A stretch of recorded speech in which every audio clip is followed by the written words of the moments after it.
Libra rising may feel social, but strange. You might be around people, talking more, engaging more, but something this month doesn't feel the same. It feels like you're present, but not fully connected. You're participating, but internally, you're questioning everything. And so the truth is that you're evolving, and your relationships, your circle, your environment are being forced to catch up or fall off. I feel like I need something.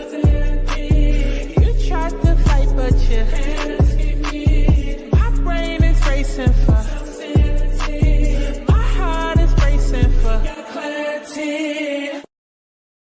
Now, before we go deeper, my name is Santana, better known as Aubrey, when I'm doing these spiritual astrology and tarot videos. And I'm here to align you to your highest self, your highest timeline, and your highest potential using astrology and intuitive insight. And I need for y'all to understand something clearly.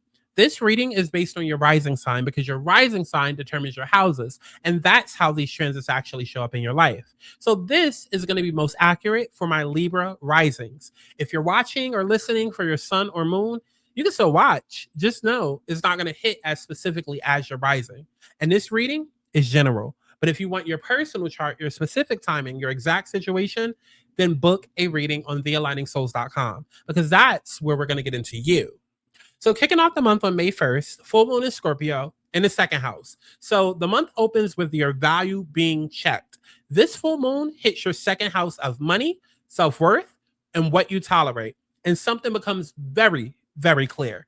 I'm not being valued the way I should be.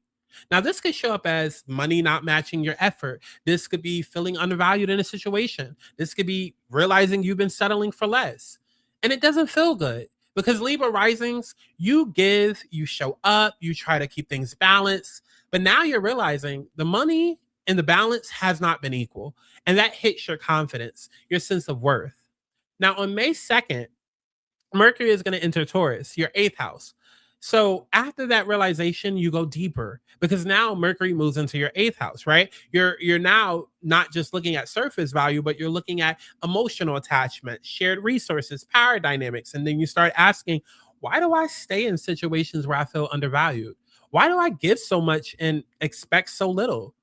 This is not comfortable because now it's not just about them, it's about your patterns.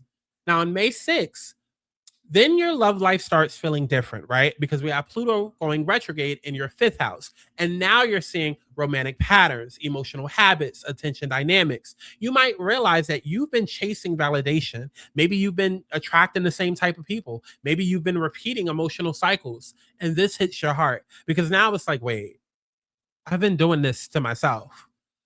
Yeah. On May 16th, we have the new moon in Taurus in your eighth house. Now, this is your emotional reset. This new moon is not external, it's internal. You start making quiet decisions like, I'm not attaching like that anymore. I'm not giving that much without receiving. This is where you start reclaiming your power, not loudly, not dramatically, but internally. Now, May 17th and 20th, we have the Gemini activating your ninth house. And this is where your perspective is going to expand because your ninth house activates and suddenly you start seeing life differently. You might think there's more out there for me, or I don't have to stay stuck in this pattern. And this is where hope comes back because it's not delusional, right? It's based on clarity. Also happening on May 18th, we have Mars entering Taurus in your eighth house. So now is when you start acting differently. Mars hits your eighth house, and now you're setting boundaries. You're pulling your energy back. You're not overgiving anymore. And this might shock the hell out of some people because they're so used to the old you. But the new you moves with intention, right? Moves with intention, right? So again, your shift is going to focus, right? Because we also have on May 18th, Venus entering Cancer, right? In your 10th house. You want recognition. You want emotional fulfillment in your career. You want alignment in your life direction. You might start thinking, I want to be seen properly. I want to feel fulfilled in what it is that I do. And that changes how you show up. So ending the month on May 31st, we have the full moon in Sagittarius. So by the end of the month, you speak your truth because the full moon is hitting your third house of communication, of voice, of expression. And so now you say what you've been holding back, whether that's setting boundaries, expressing how you feel, calling something out. This is your clarity moment.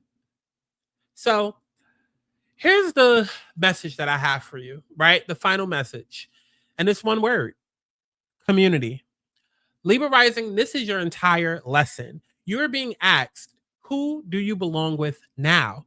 Not who you've always been around, not who's familiar, but who is actually aligned with you now. Because your environment matters, your people matter, your circle matters. And this month is showing you who fits your next level and who doesn't.